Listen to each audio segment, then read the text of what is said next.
দীঘা পছন্দ করেন না এমন কেউ নেই সাধারণত। তাই দীঘা আসলেই প্রথম যে কথা মনে পড়ে, কলকাতা থেকে দীঘাতে কিভাবে যাব, কোথায় থাকবো ও কোথায় খাবো। তাই ভিডিওটি স্কিপ না করে দেখতে থাকেন। হ্যালো বন্ধুরা, রূপকথার গল্প চ্যানেল থেকে আপনাদের সবাইকে স্বাগত জানিয়ে আজকে ভিডিওটি শুরু করছি। কলকাতা থেকে দীঘা যেতে আপনাদের এসি বাস বা ট্রেন অথবা ক্যাব বুক করে যেতে পারেন।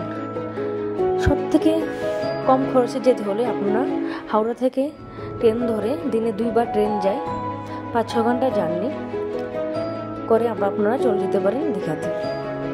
আমরা যাওয়ার সময় বুঝতে পারিনি, তাই ক্যাব বুক করে অনেক টাকা খরচ করে চলে গেছি, কিন্তু আসার সময় আমরা ট্রেনে টিকিট কেটে ট্রেনে করে এসেছি কলকাতা।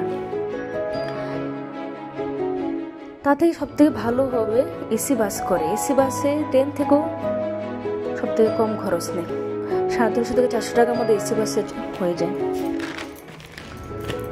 তো এটা আপনাদের ইচ্ছা, জার্নিটা যদি একটু কমফোর্টেবল মনে করেন তাহলে ট্রেন দিয়ে যেতে পারেন, কারণ বাসে তো জার্নিটা একটু বেশি লাগে না, তার জন্য। হোটেল থেকে সি বিচের দূরত্ব 2 মিনিট।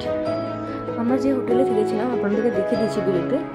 হোটেলে খাওয়া দাওয়া থাকে সাধারণত, কিন্তু আপনার ইচ্ছা করলে হোটেলে বাইরেও খেতে পারেন।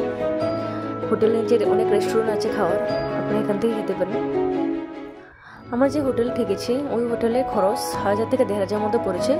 আমরা তো ফ্যামিলি সহ গিয়েছি, তাই 3টা রুম লেগেছে, তাই আমাদের কোনোটা 1000, কোনোটা 1200 এমন করে পড়েছে। আপনারা আপনার ইচ্ছা মতন আপনাদের বাজেট অনুসারে নিতে পারেন।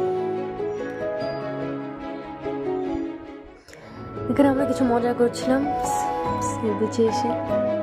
এটা হলো নিউ দীঘা। নিউ দীঘাতে ওল্ড দীঘা দূরত্ব বেশি নয়, আপনার পায়ে হেঁটে যেতে পারেন। আমরা প্রথম দিন নিউ দীঘার কাছেই থেকেছিলাম হোটেলে, তার জন্য নিউ দীঘাতে সবার আগে গিয়েছি। নিউ দীঘাতে 2 দিন আমরা গিয়েছিলাম, তারপরে একদিন গিয়েছি ওল্ড দীঘাতে। সর্বমোট আমরা 3 দিন ছিলাম দীঘাতে। এবং দীঘার মধ্যে অনেক সি ফুড পাওয়া যায়, রাত্রেবেলা সব থেকে ভালো লাগে এগুলো খেতে। আমরা 2য় দিন অনেক সি ফুড খেয়েছিলাম, আমি পরবর্তী ভিডিওতে সব কিছু ডিটেলসে বলে দেব।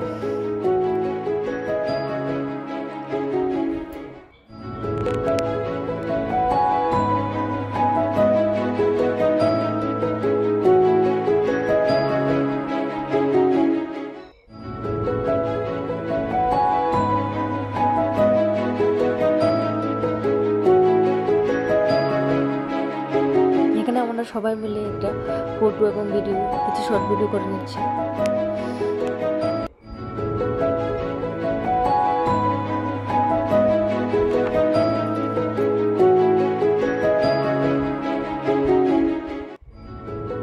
ও জীবনে প্রথমবার সমুদ্রে এসেছে,